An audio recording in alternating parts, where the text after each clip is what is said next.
अस्सलामुअलैकुम, welcome to my channel expertise hub. ये lecture Hong Kong के नेशनल सिक्योरिटी लॉ के बारे में है, जो आपको करंट अफेयर्स, सीएसएस, पीएमएस और पीसीएस के लिए मददगार साबित होगा। ये लॉ 30 जून 2020 को चाइना की तरफ से इम्पोज किया गया है हांगकांग के ऊपर। अब हम सबसे पहले ये देखते हैं कि हांगकांग है कहाँ पर। ये है हमारा मेनलैंड चाइना, ये आप देख सकते हैं साउथ चाइना सी, और यहाँ पर ही एक पेनिनसुला मौजूद है जिसे हम कहते हैं हांगकांग। हांगकांग एक्चुअली बहुत अरसे से चाइना ही की टेरिटरी था, उसके बाद ये बर्तानिया के हाथों में चले गया और दोबारा फिर चाइना को वापस मिल गया। हांगकांग और चाइना के रिलेशन को जानने के लिए हम मजीद आगे स्लाइड्स में देखते हैं। 1839 के अंदर बर्तानिया और चाइना के दरमियान फर्स्ट अफीम वॉर होती है और चाइना हांगकांग को बर्तानिया के हवाले कर देता है। लेकिन सेकंड अफीम वॉर के अंदर बर्तानिया हांगकांग को फोर्सफुली कैप्चर कर लेता है और 1898 के अंदर बर्तानिया हांगकांग को 99 इयर्स की लीज पर ले लेता है और ये मुआहदा सेकंड कन्वेंशन ऑफ पैकिंग कहलाता है, जो कि चाइना और बर्तानिया के दरमियान हुआ था। जैसे ही 99 इयर्स पूरे होते हैं, हांगकांग वापस कर दिया जाता है चाइना को, लेकिन बर्तानिया एक शर्त रखता है। उस शर्त को हम कहते हैं बेसिक लॉ। बेसिक लॉ असल में क्या है? बेसिक लॉ को आप मिनी कॉन्स्टिट्यूशन ऑफ हांगकांग भी कह सकते हैं, आप इसको de facto constitution of Hong Kong भी कह सकते हैं। और इस कॉन्स्टिट्यूशन का असल मकसद ये था कि हांगकांग के अंदर एक सेपरेट इनका इकोनॉमिक सिस्टम हो, इनका पॉलिटिकल सिस्टम सेपरेट हो, लेकिन हांगकांग जो है वो special administration region of China ही रहेगा। और ये एग्रीमेंट 50 इयर्स के लिए साइन किया गया। अब हम देखते हैं कि ये किस तरीके से काम करता है। हांगकांग के अंदर फ्रीडम ऑफ असेंबली होती है, हांगकांग के अंदर फ्रीडम ऑफ स्पीच होती है, हांगकांग के अंदर लॉ मेकिंग लेजिस्लेटिव अलग है, इसके जुडिशरी अलग है, लेकिन चाइना के अंदर ये सब सिस्टम फॉलो नहीं किया जाता है। चाइना की अपनी सेपरेट सिस्टम है, हांगकांग का अपना एक अलग सेपरेट सिस्टम है। हांगकांग का हम देखते हैं कि झंडा तक अलग है, हांगकांग की करेंसी अलग है, हांगकांग का पासपोर्ट भी अलग है, लेकिन हांगकांग और चाइना को वन कंट्री टू सिस्टम ही कहा जाता है। मतलब हांगकांग पार्ट तो चाइना का ही है, लेकिन हांगकांग के जितने भी इंटरनल अफेयर्स होंगे, हांगकांग के अंदर जितने भी अफेयर्स जो कि इंटरनल होंगे, मतलब अंदरूनी तौर पर जितने भी फैसले लिए जाएंगे वो हांगकांग की गवर्नमेंट खुद लेगी। लेकिन अगर कोई फैसला बिटवीन द कंट्रीज होगा, मतलब फॉरेन पॉलिसी के मुतालिक कोई करंट फैसला होगा, तो वो उसकी मेनलैंड चाइना लेगी। 2019 में हांगकांग की गवर्नमेंट ने एक बिल इंट्रोड्यूस कराना चाहा, जिसे हम कहते हैं एक्स्ट्राडिशन बिल। ये बिल हांगकांग की गवर्नमेंट ताइवान और चाइना के साथ इंट्रोड्यूस कराना चाहती थी। एक्स्ट्राडिशन बिल का मकसद क्या होता है कि मतलब एक मुल्क का शहरी अगर दूसरे मुल्क गया हुआ है और वहां जाके कोई जुर्म कर देता है और वापस अपने मदर कंट्री आ जाता है, तो जिस मुल्क में उसने जुर्म करा है उस मुल्क की गवर्नमेंट उसके मदर कंट्री से ये बात कहती है कि आप इस मुजरिम को वापस करें, क्योंकि ये हमारे कंट्री के अंदर जुर्म करके गया है, तो हम अपने ही कानून के तहत इसको सजा देंगे।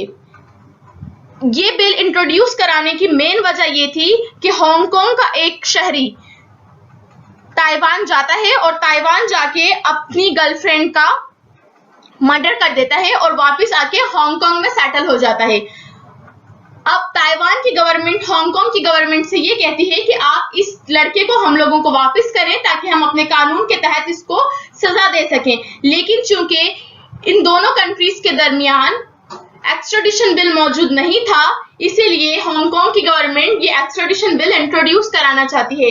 लेकिन इस बिल के खिलाफ 2019 में ही बड़ी तादाद में प्रोटेस्टर्स बाहर निकलते हैं और देखिए आप, ये लाखों की तादाद में लोग बाहर निकल गए हैं जो कि इस बिल के खिलाफ प्रोटेस्ट कर रहे हैं। फाइनली ये बिल जो है वो नामंजूर हो जाता है और हांगकांग की गवर्नमेंट को कॉम्प्रोमाइज करना पड़ता है, क्योंकि हांगकांग के जो लोग हैं वो बहुत अरसे से डेमोक्रेसी के आदी हैं। वो ये कहते हैं कि हमारे को जो हमने सजा की, जो हमने जुर्म किया है उसकी सजा हमें अपने ही मुल्क में मिले, हमें दूसरे मुल्क ना जाना पड़े। इन लोगों को डेमोक्रेसी की आदत है। ये लोग चाइना की तरह नहीं जीते। जैसे चाइना के अंदर अगर आप कोई जुर्म कर लें तो आपकी गवर्नमेंट बहुत सख्त एक्शन लेती है, लेकिन यहाँ पर आपने देखा कि किस तरीके से लोग बाहर निकल कर आ गए, क्योंकि बरतानिया ने इन्हें डेमोक्रेसी की आदत डाल दी थी।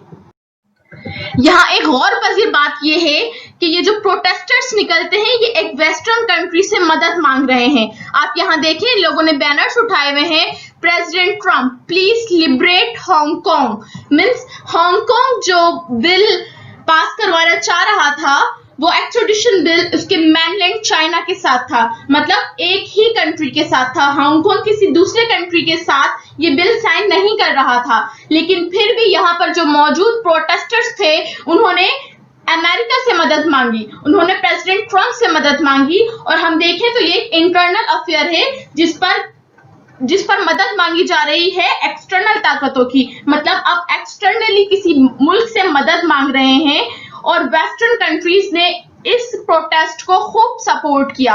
वेस्टर्न कंट्रीज ने और प्रेसिडेंट ट्रम्प ने इस प्रोटेस्ट को खूब ज्यादा जो है वो इनकरेज किया और इसी के नतीजे में हांगकांग को ये बिल वापस लेना पड़ा। 4 सितंबर 2019 को कैरी लैम ने यह अनाउंस किया कि गवर्नमेंट, मतलब हांगकांग की गवर्नमेंट ऑफिशियली इस बिल से विड्रॉल कर देगी। और फाइनली 23 अक्टूबर को जॉन ली ने अनाउंस कर दिया कि गवर्नमेंट ने फॉर्मल विड्रॉल कर दिया है इस बिल से।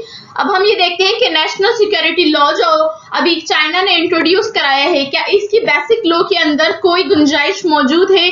क्या बेसिक लॉ इस टाइप के किसी लॉ की इजाजत देता है? बेसिक लॉ यानी कि हांगकांग का मिनी कॉन्स्टिट्यूशन जो है, हांगकांग का डी फैक्टो कॉन्स्टिट्यूशन जो है, क्या वो इस तरीके की किसी बिल की इजाजत देता है? तो हम देखते हैं कि आर्टिकल नंबर 23 के अंदर ही ये बात दर्ज है कि किसी भी किस्म की गद्दारी, अलहदगी या बगावत की तहरीक को कुचलने के लिए हांगकांग की गवर्नमेंट अपना ही बिल इंट्रोड्यूस कराएगी। बेसिक लॉ के साथ हमने देखा कि बेसिक लॉ के अंदर ये बात दर्ज है कि अगर कोई भी शख्स गद्दारी, बगावत या किसी भी दूसरे मुल्क के साथ मुल्क तोड़ने जैसी प्लानिंग्स में शामिल होता है तो हांगकांग की गवर्नमेंट खुद ऐसा एक कानून बनाएगी जिसके तहत उस गद्दार को सजा दी जा सके। लेकिन हमने देखा कि हांगकांग की नेशनल सिक्योरिटी लॉ चाइना ने इंट्रोड्यूस कराया है, ना कि हांगकांग ने। आखिर ऐसी कौन सी वजूहात थी जिसके बिना पर चाइना को खुद हांगकांग के लिए एक लॉ इंट्रोड्यूस कराना पड़ा? वो वजह ये थी क्योंकि हांगकांग की गवर्नमेंट, हांगकांग की लेजिस्लेटिव काउंसिल काफी अरसे से इस बात के लिए लॉ बनाने के लिए जद्दोजहद कर रही है, लेकिन कभी भी उसको कामयाबी हासिल नहीं हुई। 2003 के अंदर भी इसी टाइप का एक लॉ इंट्रोड्यूस कराना चाहा हांगकांग की गवर्नमेंट ने, लेकिन हजारों की तादाद में लोग बाहर आ गए और उन्होंने इतने ज्यादा प्रोटेस्ट किए जैसे प्रोटेस्ट कभी देखे ही नहीं गए थे हांगकांग में। मतलब इस हद तक तादाद में लोग बाहर आए कि इतने बड़ी तादाद के जो प्रोटेस्ट थे वो देखे ही नहीं गए थे हांगकांग में। तो हांगकांग की गवर्नमेंट ने कई बार कोशिश करी कि इस टाइप का लॉ इंट्रोड्यूस कराया जाए, लेकिन हांगकांग की गवर्नमेंट कभी भी कामयाब नहीं हो सकी। तो 30 जून 2020 को फाइनली जो इसका मदरलैंड है यानी मेनलैंड चाइना ने एक new national security law introduce कराया है फॉर हांगकांग। जैसे ही ये बिल इंट्रोड्यूस होता है बड़ी तादाद में प्रोटेस्टर्स फिर बाहर आ जाते हैं हांगकांग में, क्योंकि अभी भी इनको कौन सपोर्ट कर रहा है? इनको सपोर्ट कर रही है वेस्टर्न ताकतें। वेस्टर्न ताकतों में शामिल है बरतानिया और यूएसए। आप ये देखें, ये एक शख्स जो है प्रेसिडेंट जी जिनपिंग की फोटोग्राफ के ऊपर इसने उसको तोड़ने की कोशिश की है और बहुत बड़ी तादाद में प्रोटेस्टर्स बाहर आ गए हैं और हांगकांग के हालात इस दौरान बहुत खराब चल रहे हैं। ये देखें यहाँ पर ये प्रोटेस्टर जो है वो लेजिस्लेटिव काउंसिल जो है उसकी बिल्डिंग को नुकसान पहुंचा रहा है। ये सारे प्रोटेस्टर्स मुख्तलिफ किस्म की फुटेज इंटरनेट पर वायरल हो चुकी हैं, जहां ये प्रोटेस्टर लेजिस्लेटिव बिल्डिंग के अंदर चले गए हैं, लेजिस्लेटिव काउंसिल के अंदर चले गए हैं और वहां पर आ जाकर इन्होंने बहुत हद तक काउंसिल को डैमेज किया है। ये देखें किस तरीके से प्रोटेस्टर्स बाहर आ गए हैं और इन्होंने जो है वो लेजिस्लेटिव काउंसिल की बिल्डिंग को नुकसान पहुंचाया, इन्होंने मेट्रो स्टेशन को नुकसान पहुंचाया, ये बैंकों में लूटमार करने लग गए, स्टोर्स में चले गए हैं, पुलिस ऑफिसर्स के ऊपर इन्होंने हमला किया है। दूसरा, इन्होंने स्ट्रीट्स के अंदर आगे लगा दी हैं और बहुत ज्यादा जो है वो पूरे शहर के अंदर तबाही मचा के रखी हुई है।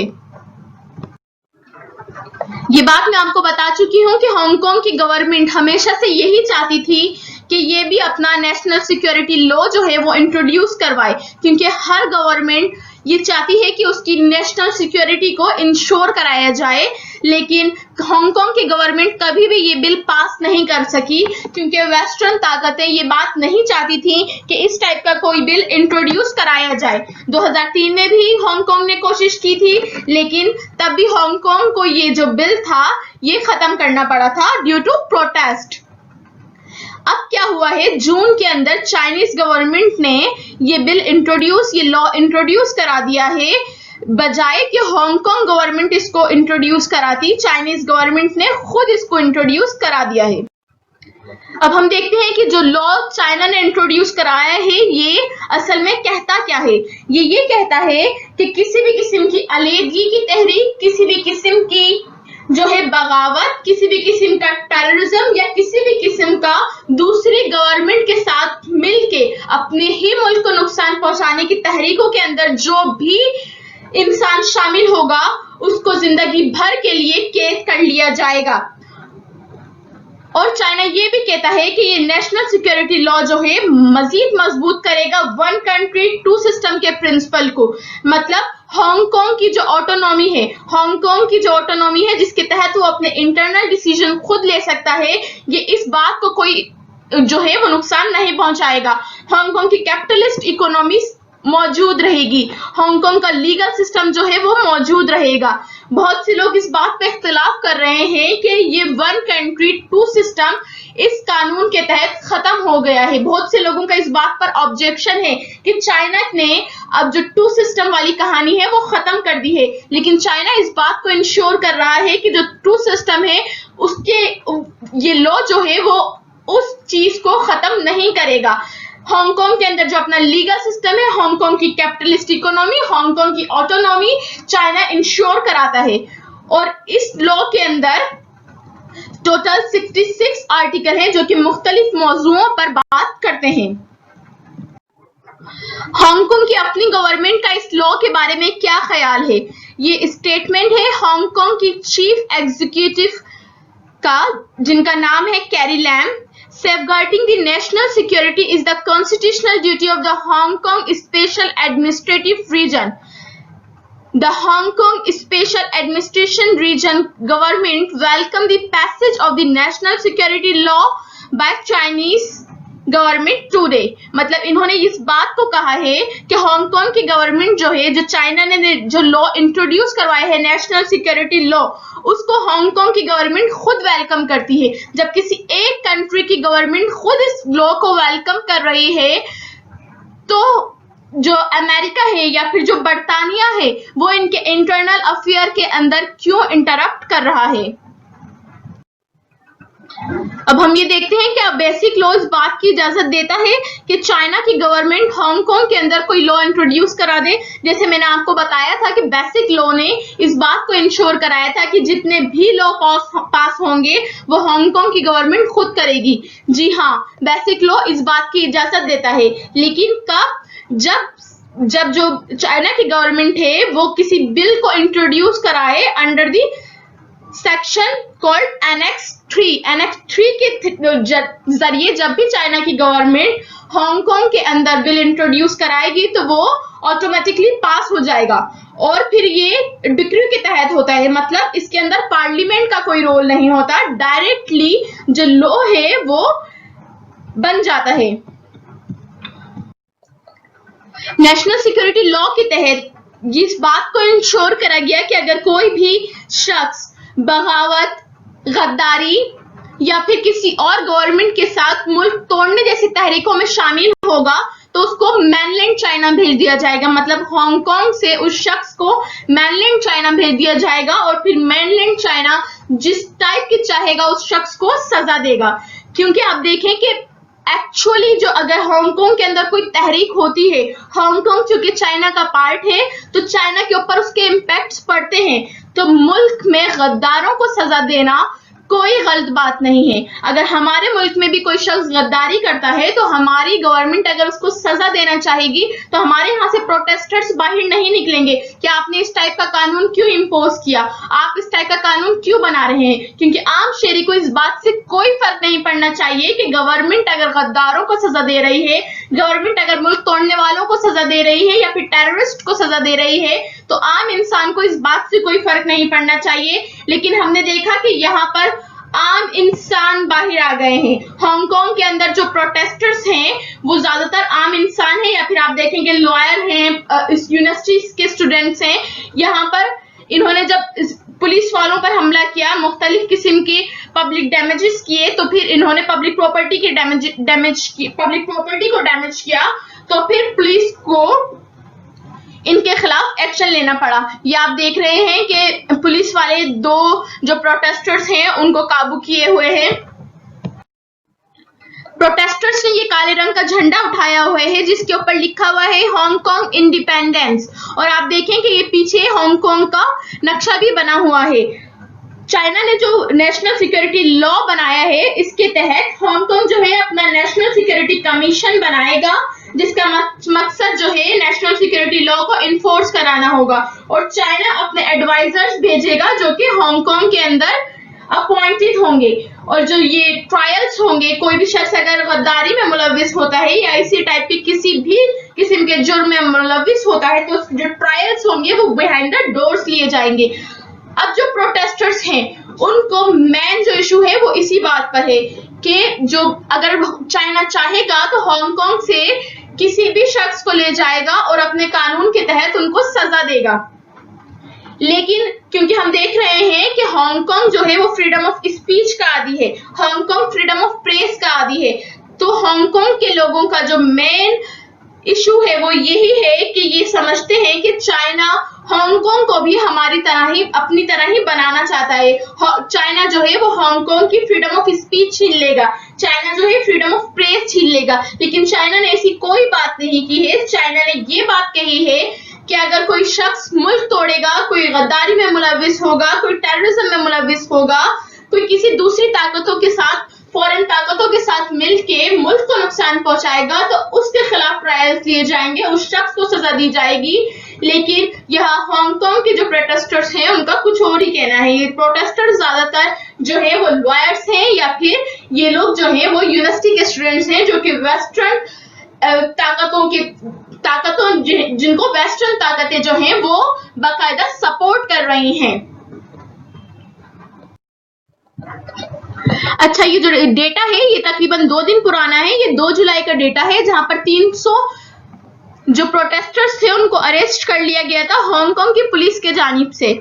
जो प्रोटेस्टर्स हैं वो पीसफुली प्रोटेस्ट नहीं कर रहे थे, ये पब्लिक प्रॉपर्टी को डैमेज कर रहे थे, ये मुल्क को नुकसान पहुंचा रहे थे, इसलिए तकरीबन 300 प्रोटेस्टर्स को है अरेस्ट कर लिया गया है। प्रोटेस्टर्स का एक और बहुत बड़ा इख्तिलाफ है वो ये कि चाइना चाहता है कि हांगकांग की जो कैपिटलिस्ट सिस्टम है ये खत्म हो जाए, लेकिन चाइना ने इस बात को भी इंश्योर किया है कि हांगकांग का जो स्टेटस है as a separate custom territory of World Trade Organization वो कायम रहेगा। उसको हमने इस लॉ में खत्म नहीं किया है, लेकिन प्रोटेस्टर्स जो हैं वो इस बात पर भी नाराज हैं। अब हम देखते हैं कि बर्तानिया ने यहाँ पर भी प्रोटेस्टर्स को सपोर्ट किया है और बर्तानिया ने कह दिया है कि बर्तानिया सिटीजनशिप देगा उन तमाम लोगों को जो जब हांगकांग कॉलोनी था बर्तानिया की, उस टाइम जितने भी लोग जो हैं वो जिनका बर्थ हुआ है उन सबको बर्तानिया अगर वो लोग चाहें तो उनको सिटीजनशिप दे देगा। अच्छा, अब हम ये देखते हैं कि वो वेस्टर्न ताकतें, वो वेस्टर्न मुल्क जो कि सपोर्ट कर रहे हैं प्रोटेस्टर्स को, जो कि सपोर्ट कर रहे हैं एक मुल्क के अंदर होने वाले धरनों को, क्या उन कंट्रीज के अंदर अपने खुद के नेशनल सिक्योरिटी लॉ मौजूद नहीं है? क्या वो इस बात को इंश्योर नहीं करते कि उनकी खुद की मुल्क की सिक्योरिटी जो है उसको मजबूत बनाया जाए? तो हम देखते हैं कि अमेरिका के अंदर खुद का अपना नेशनल सिक्योरिटी लॉ मौजूद है जो कि उसने 1947 के अंदर वर्ल्ड वॉर 2 के बाद जो है वो बनाया। उसके बाद एक और लॉ इन्होंने बनाया जो कि 2015 के अंदर एक्सपायर हो गया। उसके बाद जो सबसे बड़ा सपोर्टर है बर्तानिया, उसका खुद का अपना नेशनल सिक्योरिटी लॉ मौजूद है जिसको ऑफिशियल सीक्रेट एक्ट कहते हैं, जो कि इन्होंने 1911 के अंदर बनाया था। और एक और एक्ट इन्होंने 1989 के अंदर बनाया जिसको हम ऑफिशियल सीक्रेट एक्ट 2 भी कहते हैं। अब हमने देखा कि बर्तानिया का भी अपना लॉ मौजूद है और अमेरिका का भी अपना लॉ मौजूद है, तो चाइना और हांगकांग अपना इस टाइप का लॉ क्यों नहीं बना सकते? जबकि ये टू सिस्टम वाली पॉलिसी है उसको भी इंटरप्ट नहीं करता। ये सिर्फ और सिर्फ उन लोगों को के लिए खतरा है जो कि मुख्तलिफ किस्म की तहरीकों में शामिल होते हैं। मेरी ये वीडियो देखने का बहुत बहुत शुक्रिया। अगर आपको ये वीडियो मुफीद साबित हुई है तो आप इस चैनल को सब्सक्राइब कीजिए और पाकिस्तान का ख्याल रखिए, अपने मुल्क से वफादार रहिए। शुक्रिया।